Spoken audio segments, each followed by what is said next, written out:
Bien le bonjour les clowns, c'est Jérémy, j'espère que vous allez bien. On se retrouve aujourd'hui pour une nouvelle vidéo, cette fois-ci une critique horrifique. Ça faisait un bout de temps que j'avais pu faire, ça fait 2 semaines que j'en ai pu faire et ça m'avait manqué parce que là j'étais à fond sur les critiques geeks, que j'en avais totalement zappé, qu'on avait aussi la catégorie horrifique à parler. Et aujourd'hui on retourne sur la saga Saw et on va parler ici de Saw 3, sorti en 2006 et réalisé par notre cher Darren Bousman qui a réalisé également le deuxième film. Un deuxième film qui avait été très bien accueilli par les fans à sa sortie. Et le 3 a eu à peu près le même accueil, mais un petit peu mitigé, on va dire. Donc le synopsis, en gros, John Kramer et Amanda ont réussi à s'échapper de l'entrepôt où ils étaient. Ils ont su esquiver la police. La police qui est toujours à leur recherche. Mais bientôt, une femme nommée Lynn Denlon va se faire enlever. Et elle aura pour but d'être la nouvelle victime du jeu de Jigsaw, qui consiste à le garder en vie jusqu'à ce qu'une autre victime, qui est Jeff, doit passer une série d'épreuves et elle doit faire en sorte à ce que John reste en vie. Si Jeff réussit à passer toutes ces épreuves et à s'en sortir vivant, eh bien Lynn aura la vie sauve. Mais bien évidemment, Amanda a d'autres priorités. Voilà à peu près pour le synopsis. Alors, Saw 3, pourrais-je dire?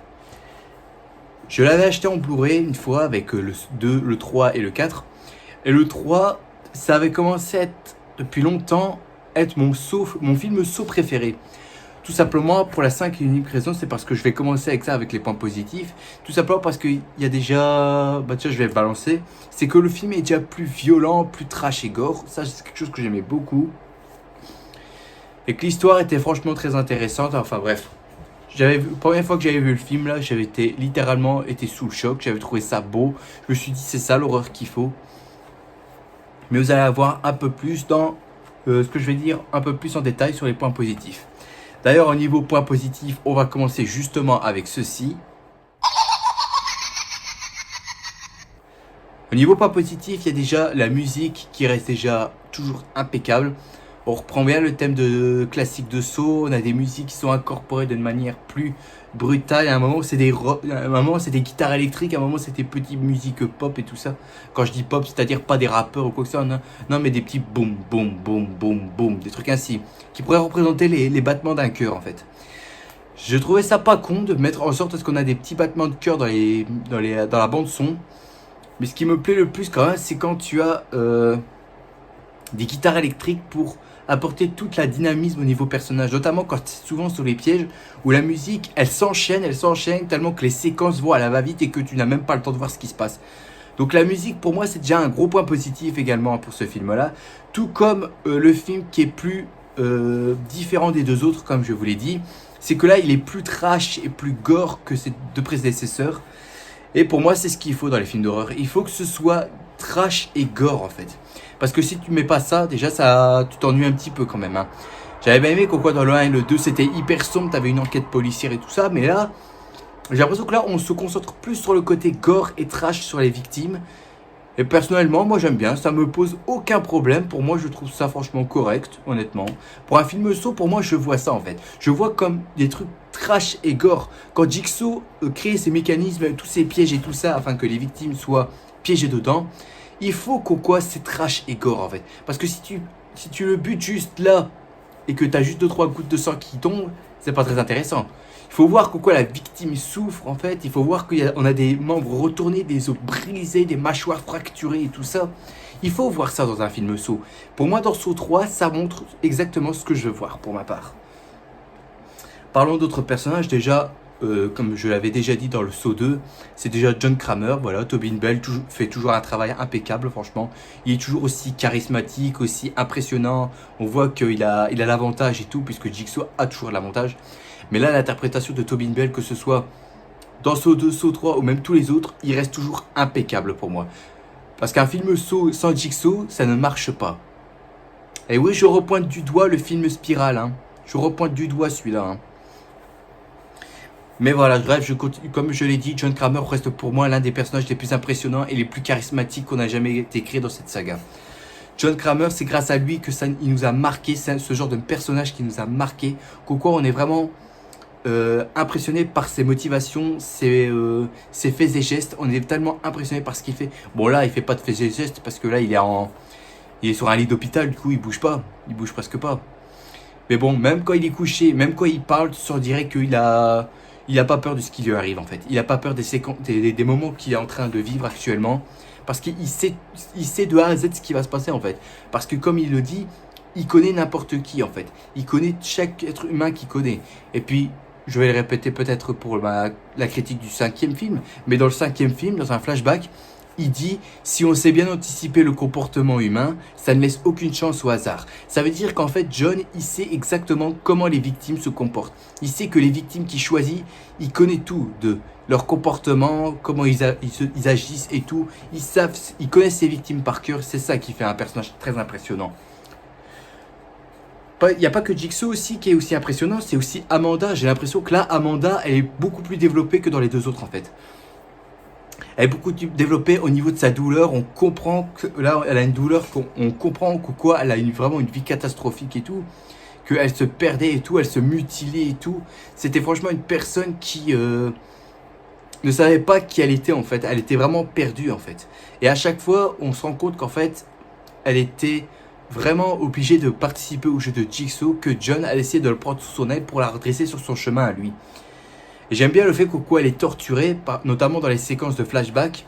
À un moment, elle se mettait en train de dormir et puis elle sursautait tellement qu'elle avait peur. Et du coup, après, elle s'en va tuer Adam dans la salle de bain, Adam n'était pas mort. Il n'était pas mort, il était encore vivant.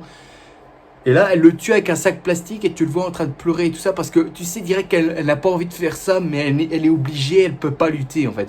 Elle ne peut pas échapper à sa vraie nature en fait. Parce que quand tu es un tueur, tu ne peux pas échapper à ta vraie nature, tu es obligé de montrer qui tu es réellement en fait. Et Amanda, j'ai l'impression que c'est la synthèse parfaite de ce genre de personne qui a peur de montrer son vrai visage en fait. Et du coup, elle explique à la fin elle est une meurtrière et qu'elle aime tuer en fait. Elle aime tuer tout simplement parce qu'elle a souffert toute sa vie, sa vie a été gâchée et tout ça. Et en guise d'élève de Jigsaw, elle obtient une occasion de se venger en fait. Sauf que Jigsaw l'a clairement dit il méprise les meurtriers, c'est-à-dire qu'il n'apprécie pas les meurtriers. Et c'est pour ça qu'à la fin, c'était totalement inattendu de ma part. Donc pour moi, le personnage d'Amanda, je l'ai trouvé franchement assez sympa. Ce qui concerne aussi les flashbacks, quand tu la vois, elle et Jigsaw en train de préparer les pièges, notamment celui dans la salle de bain, je trouvais ça franchement très cool. Les moments quand elle va tuer Adam, dans la salle de bain justement, les séquences quand elle discute avec John, juste avant qu'elle va dans le piège du deuxième film. Voilà, toutes les flashbacks entre John et Amanda, je trouve ça franchement assez impressionnant. On voit l'alchimie entre les personnages, on voit leur évolution de leur relation, je trouve ça franchement très cool.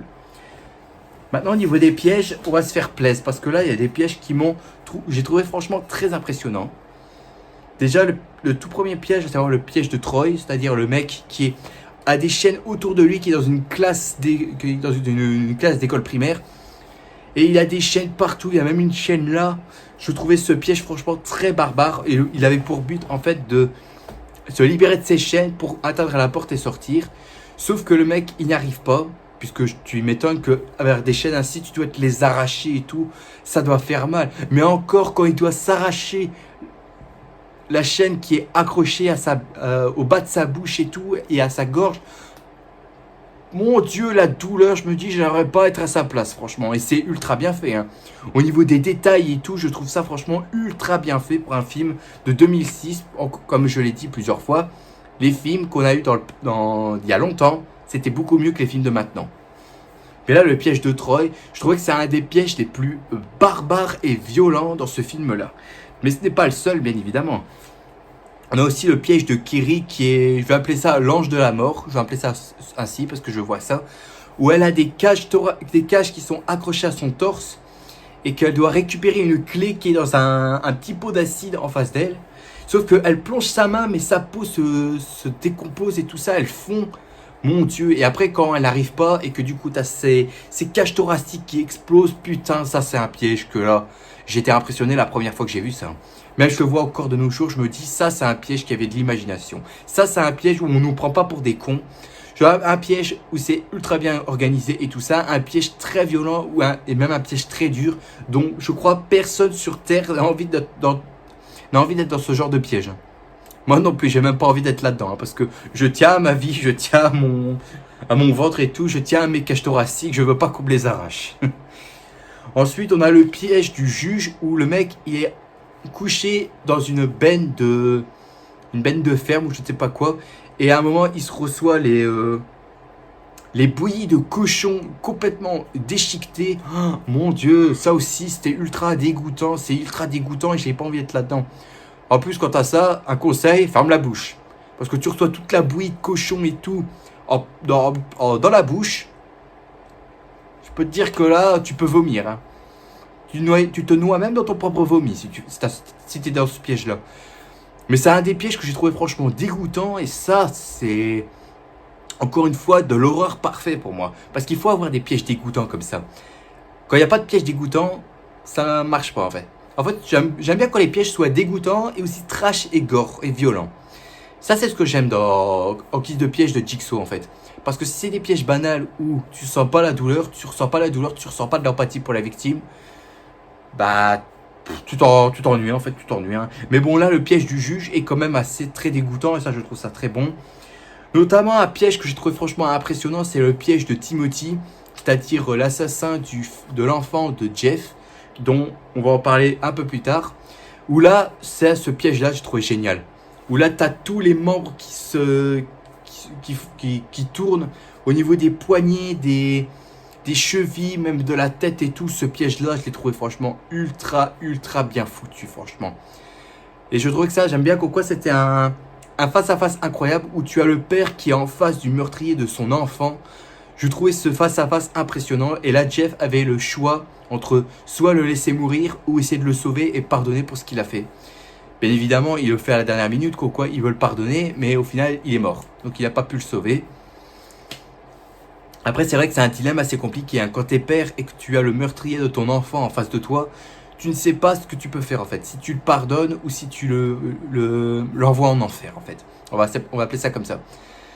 Mais ceci dit, je le répète, ce face-à-face avec Timothy et Jeff, j'ai trouvé ce moment magnifique. Franchement, j'ai adoré ce moment-là. C'est un piège que j'ai trouvé franchement très violent. Et en guise de face-à-face, alors là, je dis chapeau bas.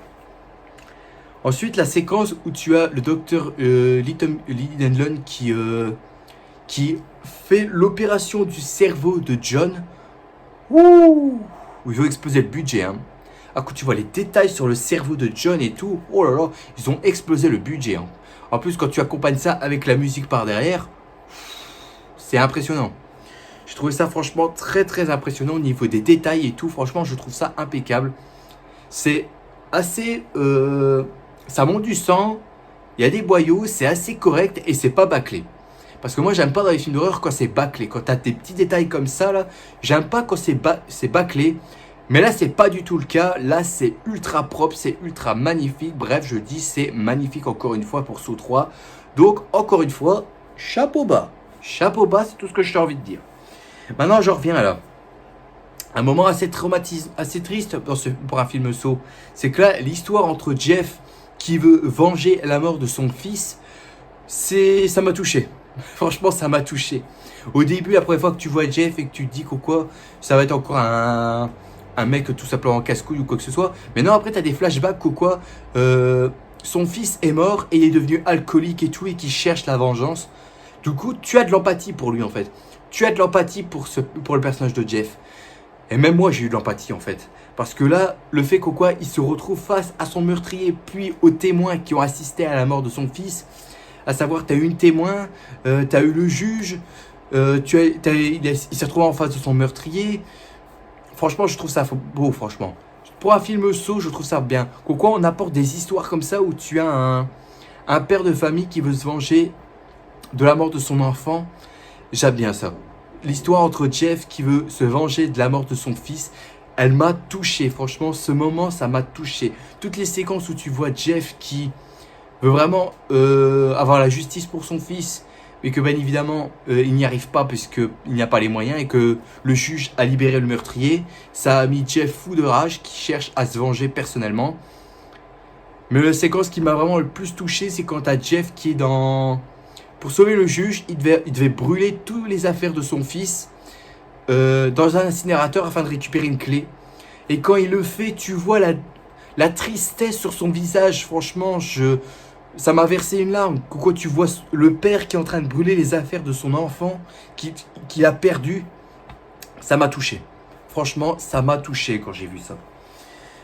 Et pour terminer, c'est la révélation finale où on apprend que quoi, l'épreuve, toute l'épreuve, en fait, ça faisait partie. C'était pas pour Jeff, ni pour Lee, ni pour John ou quoi que ce soit, non. C'était en fait l'épreuve d'Amanda, en fait. Elle avait pour objectif dans cette épreuve-là de si elle pouvait garder des gens en vie sans les tuer, en fait. Et au final, ça n'a pas été le cas. Ça n'a pas été le cas, du coup, elle a tué Lee. Et on apprend dans un flashback qu'en fait, c'est elle qui a tué à la fois Troy, qui a modifié son piège pour qu'il s'en sorte pas. Pareil pour celui de Kiri. En fait, Amanda, elle aime tuer. Et John avait mis un piège dans les moindres détails pour savoir si elle allait respecter ou pas les règles du jeu. Et ce n'a pas été le cas. Et là, un moment, c'est Jeff qui se met à tuer Amanda et John. Franchement, impressionnant en guise de fin de film. C'est franchement impressionnant. Voilà pour les points positifs. Maintenant, les points négatifs, il n'y en a pas beaucoup. Alors au niveau des points négatifs, il y en a 3 que ça m'a un petit peu tatiné, un petit peu au niveau du film. Alors déjà, je ne comprends pas pourquoi tout le long du film, tu as Amanda qui est jalouse de Lee. Je ne comprends pas. Je me suis dit, il y a un lien avec John, je sais pas. Parce que en fait, tout le long, t'as Lee qui essaie de prendre soin de John pour qu'elle reste en vie et tout ça. Et au bout d'un moment, t'as Amanda qui commence à lui compliquer la tâche. Genre, elle commence à l'engueuler et tout ça. Je me suis dit, c'est bizarre. C'est bizarre. C'est comme si Amanda... Et tu savais direct dès le départ qu'en fait, t'as l'impression qu'Amanda, elle respecte pas les règles du jeu, en fait. Elle et John n'ont pas la même approche au niveau... comment ils vont faire en sorte à ce que les victimes respectent les règles du jeu. Mais là, Amanda qui emmerde Lee tout le long du film, il y a un problème là-dedans. Parce que John a bien dit qu'au quoi elle doit rester concentrée et tout, à surveiller faire en sorte à ce que John soit stabilisé afin que Jeff passe toutes ses épreuves. Et non, t'as Amanda qui décide de perturber ça, tu ne sais pas pourquoi. Tu ne sais pas pourquoi. Il y a un piège qui ne m'a pas plu, par contre, c'est le piège de la témoin dans le frigo. Ça, par contre, j'ai pas trouvé ça violent, j'ai pas trouvé ça très barbare, honnêtement. Disons que c'est un piège que j'ai trouvé un petit peu... osef. Osef, parce que c'est pas violent, c'est pas gore. Tu vois juste une femme se faire congeler et tout. Ouais, c'est pas violent, hein. Honnêtement, c'est pas violent de voir quelqu'un se faire congeler. C'est pas violent une seule seconde, hein. Ceux qui vont me dire qu'on trouve ça flippant, bah je suis désolé, c'est pas flippant du tout, hein. Je dis ça, je dis rien, hein, mais bon. C'est juste que le piège, j'aurais bien voulu que ce soit...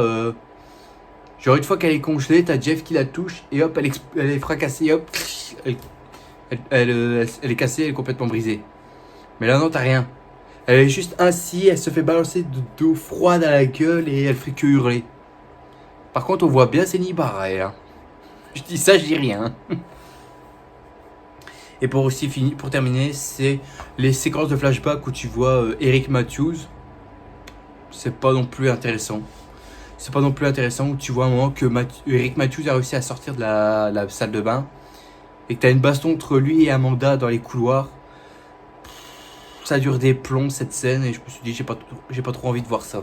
J'aurais préféré qu'il fasse ça en mode abrégé. Ça aurait été mieux. Et gagner un peu plus de temps. Au final, non, on a juste une séquence qui dure, je crois, 10 minutes. 10 minutes maximum et c'est relou. Faut dire ce qui est, c'est relou cette séquence. Cette séquence d'Eric Matthews contre Amanda dans les couloirs, je sais pas. Ça m'a pas marqué, honnêtement, ça m'a pas marqué ce genre de choses. Bref, on va conclure ceci. Alors Saw 3, bien évidemment, c'est un film qui est vachement plus violent et gore que ses deux prédécesseurs. Ça reste quand même un des films très marquants pour moi de la saga Saw, puisque c'est un film qui, pour moi, c'est à partir de là que ça a commencé à instaurer le gore, parce que dans les deux premiers, je sais pas si vous êtes d'accord avec moi, mais on n'a pas eu beaucoup de trucs très violents, à part peut-être dans le 1 avec le piège à ours inversé, c'est tout. Le 2, je me souviens plus de ce qui était gore ou pas. Mais non. Mais bon bref, le 3 pour moi c'est quelque chose où on a beaucoup plus de choses, c'est beaucoup plus gore, c'est plus violent. Les pièges sont de plus en plus marquants.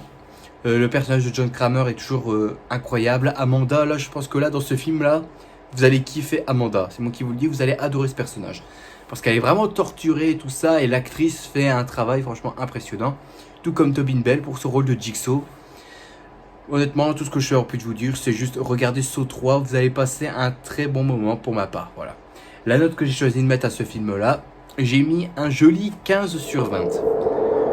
Certes, la note n'est pas vraiment identique comme les autres, c'est parce que si je devais en choisir un qui est un peu mieux, j'ai choisi de garder le 2.